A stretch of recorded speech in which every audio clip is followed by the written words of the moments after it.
दोस्तों इस वीडियो में हम एनएफसी के बारे में जानेंगे कि ये टेक्नोलॉजी किस तरह वर्क करती है और आगे हम देखेंगे कि इस टेक्नोलॉजी को किस तरह यूज किया जा सकता है।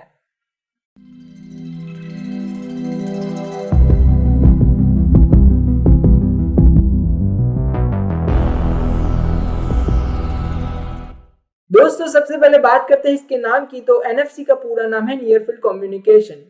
ये टेक्नोलॉजी बेसिकली पुरानी आरएफआईडी यानी रेडियो फ्रीक्वेंसी आइडेंटिफिकेशन पे बेस्ड है, जो इलेक्ट्रोमैग्नेटिक इंडक्शन का यूज करके इंफॉर्मेशन को ट्रांसमिट करती है। पर ये इलेक्ट्रोमैग्नेटिक इंडक्शन होता क्या है, बताता हूँ। इसको समझने के लिए पहले हमें जानना होगा कि जितने भी डिवाइसेस होते हैं जो एनएफसी स्टैंडर्ड यूज करते हैं, इन्हें हम दो कैटेगरी में क्लासिफाई कर सकते हैं। एक है एक्टिव और दूसरा पैसिव। इसको हम एक बहुत ही पॉपुलर एग्जांपल से समझने की कोशिश करेंगे।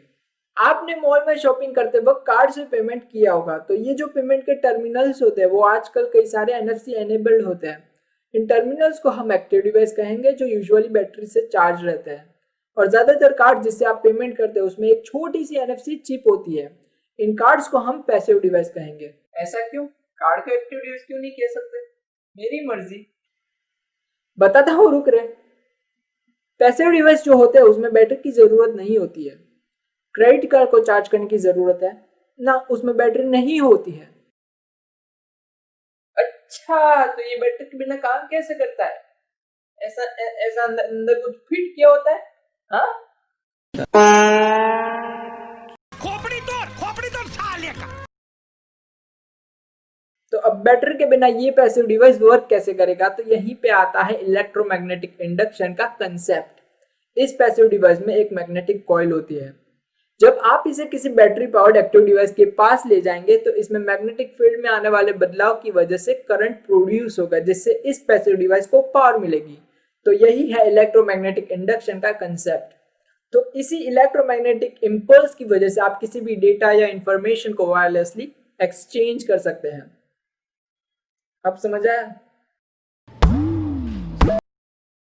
इसका कुछ नहीं हो सकता। आई होप आपको समझ आ गया होगा।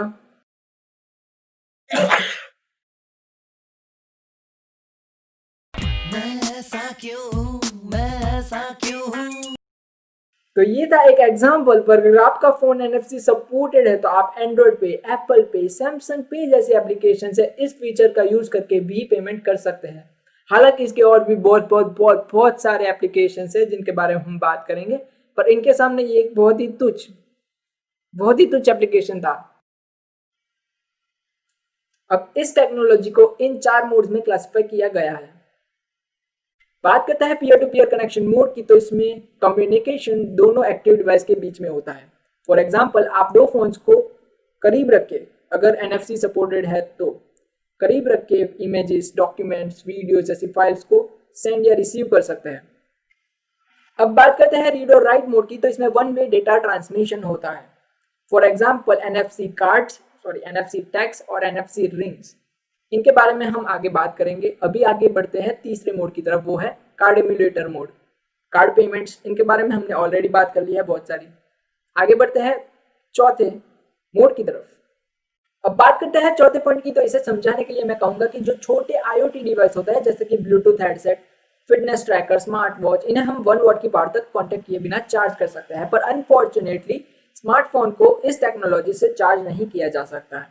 हालांकि QA वायरलेस चार्जिंग जो टेक्नोलॉजी है वो इसी प्रिंसिपल पे बेस्ड है, पर अनफॉर्चुनेटली एनएफसी इतना इंडक्टेंस शो नहीं करता है। अब दोस्तों मैं कहना चाहूंगा कि इस वीडियो में आई थिंक मैंने आपको एनएफसी का बेसिक ओवरव्यू दे दिया है, पर इसमें इसके कमाल के यूजेस और कुछ नुकसान के बारे में जानना और भी जरूरी है, राइट? और being a small YouTuber, new YouTuber, अब मेरी लिमिट आ गई है। मैं तो थक गई भाई साहब। तो हम एनएफसी के कूल डेली लाइफ और ऑटोमेशन जैसे फीचर्स अगली वीडियो में देखेंगे।